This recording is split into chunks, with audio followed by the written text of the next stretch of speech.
Radio एउटा सशक्त माध्यम कसरी बन्यो नेपालमा भन्दाखेरि हामीले यदि पछाडि फर्क्यौँ भने 8 सालभन्दा अगाडि सीमित व्यक्तिको घरमा मात्र रेडियो हुन्थ्यो र त्यो रेडियो सुन्थ्यौँ हामी भारतको। र त्यसपछि 8 सालपछि फुकुवा भयो र नेपालीले दुईटा चिजलाई रेडियोको माध्यमबाट सुन्न थाल्यो, एउटा समाचार, एउटा गीत।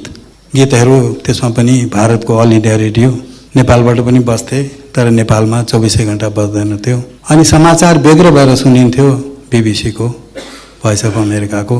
कसैलाई पनि आफ्नो राष्ट्रिय प्रसारणको समाचार पत्यार लाग्दैन थियो। त्यसपछि पञ्चायती व्यवस्था आयो। झन् नेपालबारेको खबर चाहिँ हामीले नेपालबाट भन्दा पनि बाहिरको रेडियो माध्यमबाट नै सुन्थ्यौँ। पञ्चायत ढल्यो। त्यसपछि आयो एफएमको दौर र एफएम यति लोकप्रिय भयो कि हामीले बिहान उठ्ने बित्तिकै चियाको तलतल लागे जस्तै निन्द्रा खुल्ने बित्तिकै एफएममा समाचार सुन्न थाल्यौँ। र एफएमले सुरुमा त आमोद प्रमोदको कुरा गर्यो तर पछि समाचारमै बढी केन्द्रित भयो।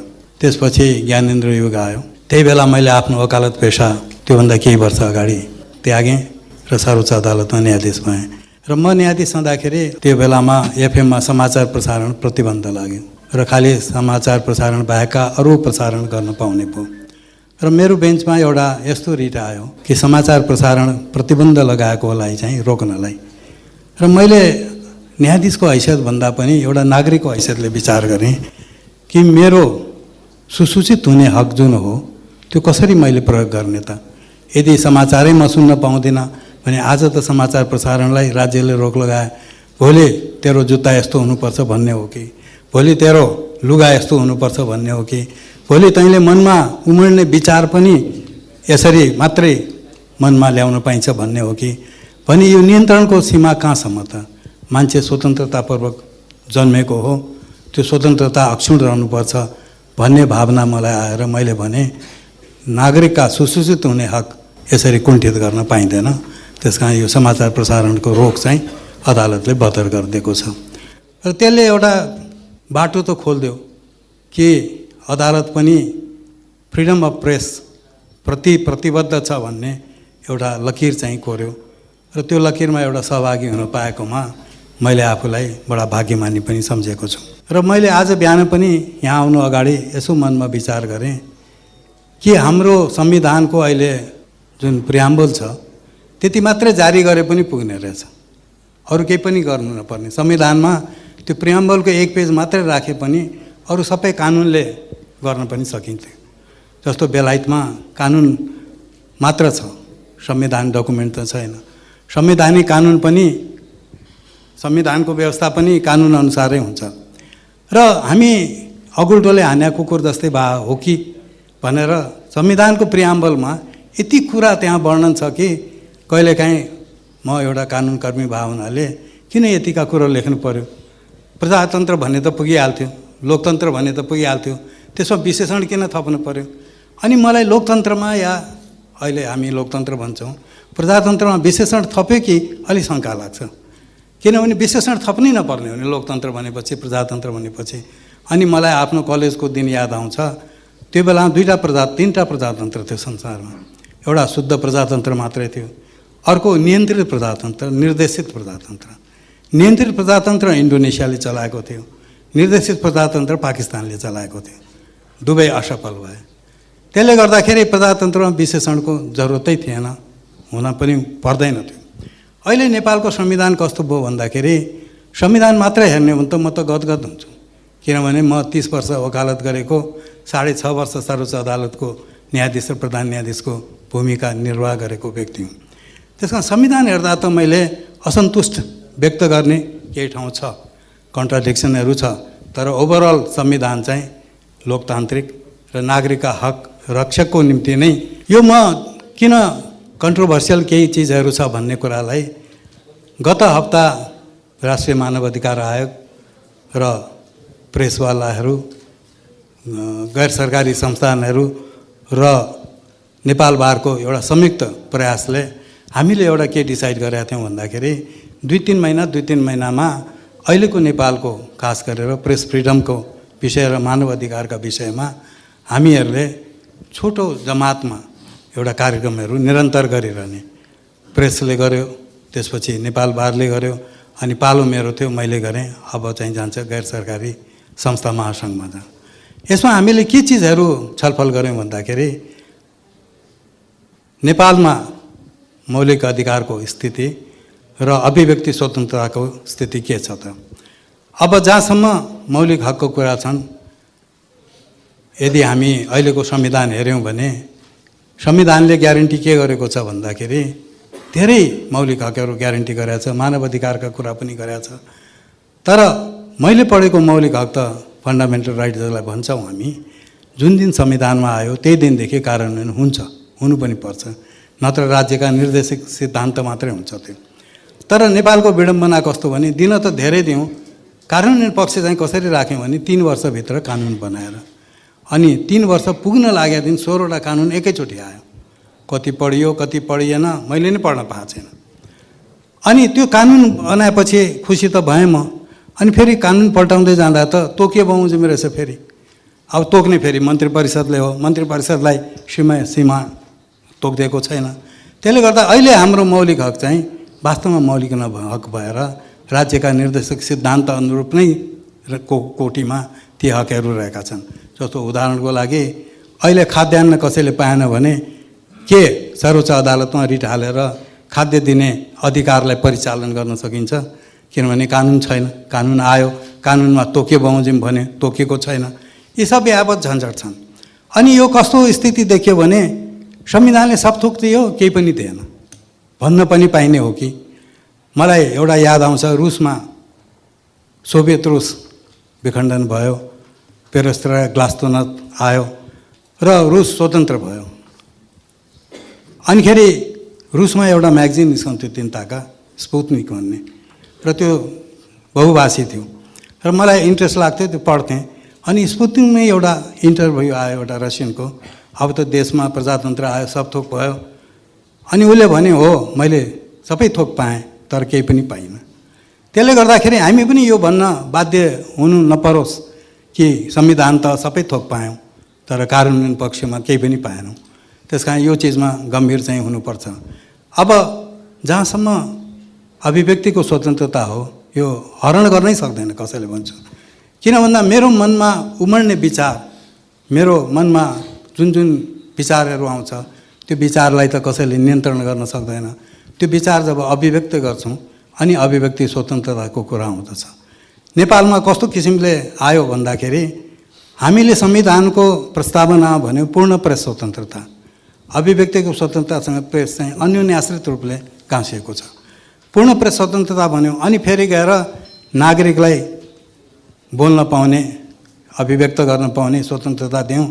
अनि त्यसमा प्रतिबन्धात्मक वाक्यांश भनेर के राख्यौँ भने यो अवस्थामा कानुन बनाएर रोक लगाउनलाई मनासिब रोक लगाउन सकिनेछ। मनासिब कति हो, केलाई मनासिब भन्ने। अनि फेरि यता राख्यौँ सञ्चारको स्वतन्त्रता भन्यौँ, धारा 19मा राख्यौँ र पूर्व प्रतिबन्ध नलगाउने भन्यौँ।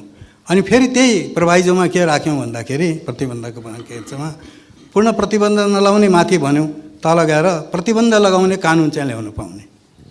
यो भनेको के भनेको इन्डिभिजुअल प्रकाशन संस्थालाई कुनै समाचार प्रकाशन गर्नलाई पूर्व प्रतिबन्ध चाहिँ नलाग्ने भयो। सरकारले भोलि कानुन ल्याएर यो चिज चाहिँ प्रकाशन गर्न पाउँदैनौँ भन्न चाहिँ पाउने भयो। यहाँ कन्ट्राडिक्सन चाहिँ यहीँ पनि देखिन्छ। अनि आयो नागरिकता। नागरिकतामा फेरि महिला र पुरुषको बिचमा विभेद गरिन्न त भनियो, तर विभेदजन्य त्यहाँ व्यवस्था पनि छ। जस्तो एकल एउटा कन्ट्राडिक्सन कहाँ पनि छ भन्दा नेपाली महिला नागरिक महिलाले विदेशी बिहा गर्नुभयो र त्यताबाट जन्मेको सन्तान चाहिँ वंशजको नागरिकता चाहिँ हुँदैन। तर नेपाली नागरिक पुरुषले विदेशी नागरिक महिलासँग बिहा गर्नुभयो र त्यहाँबाट जन्मेको सन्तान वंशजको नागरिक हुन्छ। पुरुष प्रधान भयो यहाँ त। अनि फेरि एउटा अचम्म लाग्दो कुरा कस्तो भन्दा बाबुआमा पत्ता नलागेको सन्तान चाहिँ वंशजको नागरिकता पाउँछ, जसको वंशजै थाहा छैन। अनि वंशज पत्ता लगाएपछि अङ्गीकृत हुन्छ। त्यो फेरि वंशज पत्ता नलागेको वंशजको नागरिकता कसरी पाउने मैले चाहिँ बुझ्न सकेको छैन। र हाम्रो कन्सेप्ट चाहिँ कस्तो देख्यो भन्दाखेरि वंश भनेको पुरुषबाट मात्रै सुरु हुन्छ, महिलाको कुनै योगदानै हुँदैन। महिलाबाट वंश सुरु हुँदैन र वंश हुनलाई पुरुष महिला दुवै चाहिन्छ। त्यसले अहिले पनि हाम्रा केही विरोधाभासहरू संविधानमा छ र मौलिक हकका नागरिक हकका व्यवस्था पनि कन्ट्रोल गर्न सक्ने हो कि। त्यसकारण म अहिले संविधानै ठिक छैन भन्दिनँ, संविधानप्रति म पूर्ण गदगद छु। खालि अब कुरा कहीँ आउँछ भने जहाँ नियमन गर्ने शब्द छ, नियन्त्रण गर्ने शब्द छ, त्यसको चाहिँ कसरी प्रयोग हुनुपर्छ भन्दाखेरि पोजिटिभ नकारात्मक स्थितिबाट कन्ट्रोल गर्ने हिसाबबाट होइन कि त्यसलाई कसरी उदात्त गर्ने, कसैले फुकाउने। अब अहिले मौलिक नेपालमा फन्डामेन्टल राइट्सहरूको अवस्था के छ भन्यो अथवा मौलिक हकहरूको अवस्था के छ भन्ने हो भने सबभन्दा ठुलो अवस्था नै के छ भन्दा दण्डहीनता, हिंसा।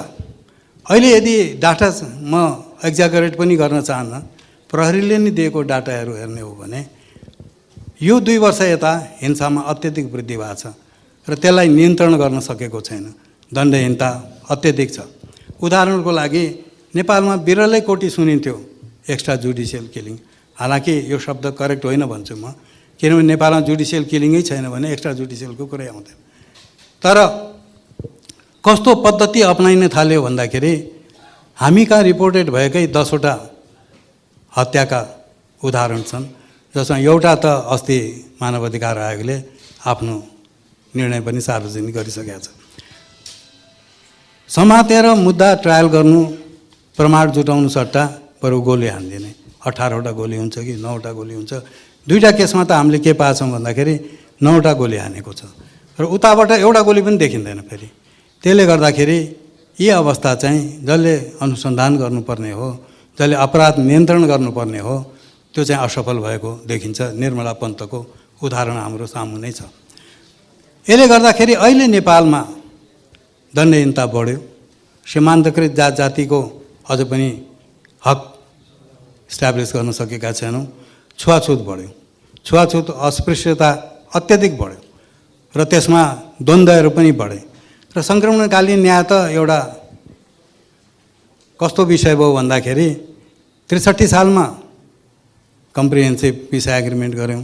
आज 76 साल हुँदा पनि हामी 2टा आयोग गठनमै विवादमा छौँ र अहिले पनि 2टा आयोग त गठन भयो, तर भिक्टिमहरूलाई त्यसप्रति विश्वास चाहिँ जागृत गराउन सकेका छैन। के कारणले भन्दाखेरि सरकारको ढिप्पीपनले। हामीले भनेका थियौँ कि पहिले ऐन ल्याउनुहोस्। सर्वोच्च अदालतले 72 सालमै निर्देशित गरेको छ कि सङ्क्रमणकालीन ऐनमा के तत्त्व हुनुपर्छ र मौजुदा ऐनमा के चिज संविधान विपरीत छ भनेर खारिज पनि केही दफाहरू गरेका थियो।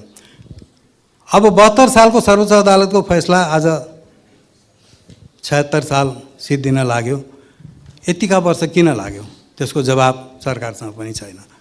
र केमा मात्रै सरकार उद्यत भएको देख्यो भन्दाखेरि 2टा आयोग गठन गर्ने, त्यहाँ मान्छेहरू नियुक्ति गर्ने।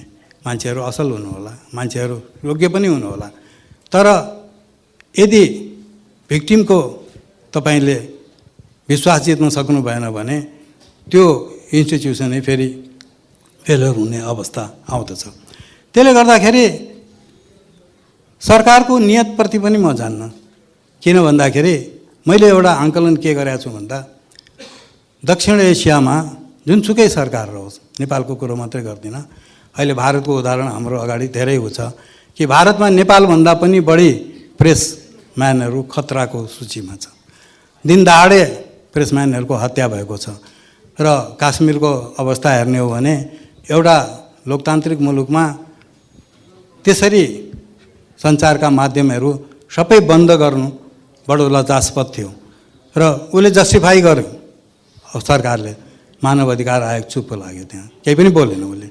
त्यसले गर्दा त्यो स्थिति हेर्दा हामी बेटर छौँ कि भन्ने पनि कहिलेकाहीँ भान पनि हुन्छ। तर आफ्नै घरभित्रको अवस्था हेर्दाखेरि संविधान त हामी एकदम लोकतान्त्रिक मुलुक, हाम्रा हक अधिकार फन्डामेन्टल राइट अन्तर्गत मौलिक हकहरू धेरै राम्रा छन्, कानुनमा फितल भयो। यसले के गर्यो भन्दाखेरि अहिले नेपालमा दण्डहीनता बढेको छ। तपाईँको जीवजानको सुरक्षा छ कि छैन? हिजो भर्खर सानेपाको हत्याकाण्ड अस्तिको र जति पनि चर्चित हत्याकाण्डहरू छ, पुलिस किन असफल भएको छ? त्यसले किन असफल भएको छ भन्दाखेरि सायद त्यहाँ दबाब आयो कि अहिले नेपालमा कस्तो मैले दुईटा चिज भनेको छु, पत्रकार मित्रहरूले भन्नुहुन्छ पत्रकारितामा पनि दबाव अभाव र अर्को के एउटा युज गर्नुभएको थियो। र मैले के भनेको थिएँ भने नेपालमा अन्तर्राष्ट्रिय जति पनि कुनै किसिमको सहायता आउँछ, एउटा मैले डाइन वाइन र इन्डक्ट्राइनको थ्योरी जन्माएको थिएँ। त्यो भनेको के भन्दा तपाईँलाई खुवाउने 5 तारे होटलमा राम्रैसित मद्यपान गराउने अनि उसले के चाहेको छ तपाईँको मुखबाट बनाउने, वाइन डाइन इन्डक्ट्राइन भनेको थिएँ। र वास्तवमा नेपालमा यदि अहिलेका घटनाहरू हेर्नुभयो भने हामीले नचाहँदै पनि केही चिज इन्ट्रोडक्सन हुन्छ नेपालभित्र। त्यसले गर्दाखेरि अहिलेको सिचुएसन चाहिँ अप्रजातान्त्रिक अलोकतान्त्रिक चाहिँ छैन। म यति भनेर भन्न पाउनु नै लोकतन्त्रको ग्यारेन्टी हो। तर आशावादी पनि छैन, म निराशा पनि छैन। आशावादी यस मानेमा छैन कि जुन स्पिडमा चल्नुपर्ने हो त्यो स्पिडमा छैन। र मैले यसलाई तुलना कहिलेकाहीँ कसरी राख्छु भन्दाखेरि तपाईँलाई अत्याधुनिक मोटर दियो अथवा अत्याधुनिक कुनै वाहन दियो, तर त्यसलाई चलाउने क्षमतावान मान्छे भएन भने त्यो चल्दैन। जस्तो अहिले घर घरमा के देख्छौँ भन्दाखेरि नाति स्मार्ट फोन लिएर हिँड्छ, बाजी चाहिँ उही पुरानो भर्खर इन्ट्रोडक्सन भएको मोबाइल ल्याए हुन्छ, कल रिसिभ गर्ने कल गर्ने। अनि नातिले भन्छ यस्तो थोत्रो किन चलाएर यो चलाऊ, अनि बाजेले त्यो छुने बित्तिकै के आउँछ के आउँछ त्यसको निराकरण गर्ने उसँग क्षमता छैन।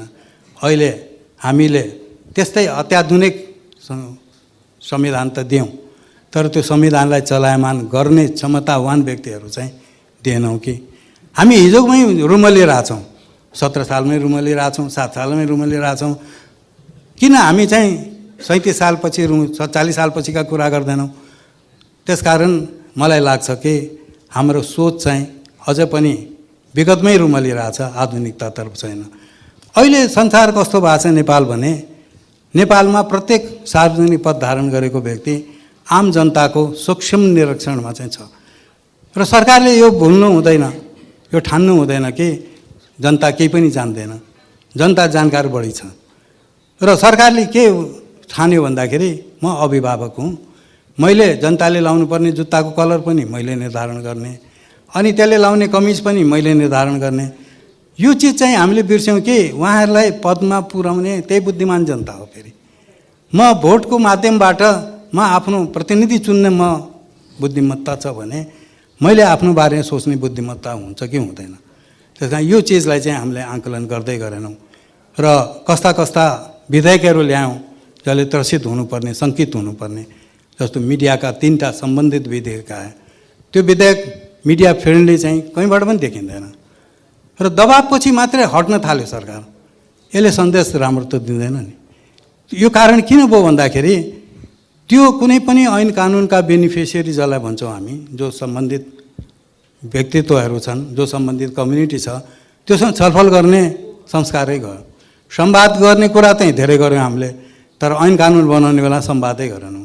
उदाहरणको लागि मिडियाकै बिलहरू आयो, गुठीको देखिहाल्नुभयो कुन त्यसको एन्ड भयो, किनभने गुठीवालासँग सम्बन्धितसँग कुनै संवादै गरिएन। अनि राष्ट्रिय मानव अधिकार आयोगको बिल ल्याउने, राष्ट्रिय मानव अधिकार आयोगसँग संवादै छैन र हामीले कडा प्रतिवाद पनि गर्नु पर्यो। यसले के देखायो भन्दाखेरि सरकार जनप्रतिनिधिमूलक सरकार हो, हामीले चुनेर पठाएको हो, बहुमत प्राप्त सरकार हो, दक्ष उहाँहरूको नेतृत्व पनि छ। तर प्रायोरिटाइज केलाई गर्ने र केलाई नगर्ने भन्ने कुराको चयन चाहिँ बुद्धिमत्तापूर्ण भएन कि। यसले गर्दाखेरि एक्सट्रिम दृष्टिकोण अहिले नेपालमा के आयो भने एक थरी प्रेसवालाहरूले के भन्नुभयो, सिद्धियो नेपालमा लोकतान्त्रिक पद्धति नै अब धरापमा गयो। एक थरीले के भन्नु, यति राम्रो संविधान छ कसरी धरापमा जान्छ। त्यस कारण दुइटै एक्सट्रिम विचार चाहिँ छ र वास्तविकता त मध्यममा छ। धरापमा गएको पनि छैन, धरापमा जाने कहिलेकाहीँ लक्षण आउँछ, तर यदि सशक्त जनताको यसमा सरोकार भयो, चासो भयो भने सरकार पछि पनि हट्छ। त्यो देखियो, किनभने 2-3वटा बिलमा त्यो देखियो। त्यस कारण मलाई अहिले नेपालमा मानव अधिकारको स्थिति के छ भने समग्रतामा भन्नुपर्दा तानाशाही होइन, अहिले पद्धति लोकतान्त्रिक पद्धति हो। अनुराग शर्मा एउटा कन्स्टिट्युसनल बडीको हेड भएर यति क्रिटिकल हुनसक्छ भने त निश्चय पनि यो लोकतान्त्रिक पद्धति हो, त्यसमा शङ्कै छैन। तर पाउनेले 2 रुपियाँको सट्टा 4 रुपियाँ पाए हुन्थ्यो भन्छ। अनि मलाई आकाङ्क्षा के हुन्छ भन्दाखेरि संविधानमा लेखिएका वाक्यका भावना र लेटर अनुसारै काम भइदिए हुन्थ्यो कि त्यो चाहिँ हुन सकेको छैन। र प्रायोरिटाइज केलाई गर्ने केलाई नगर्ने भन्ने अवस्था जब आउँदछ सरकारले बढीभन्दा बढी संवाद गर्नुपर्छ, जुन चाहिँ संवाद विरलै हुन्छ। यति भन्दै म निराश छैन, किन भन्दाखेरि मेरो संविधानको अक्षरको पालना सांसदज्यूहरूले अवश्य गर्नुहुन्छ भन्ने म पूर्ण विश्वस्त छु। धन्यवाद।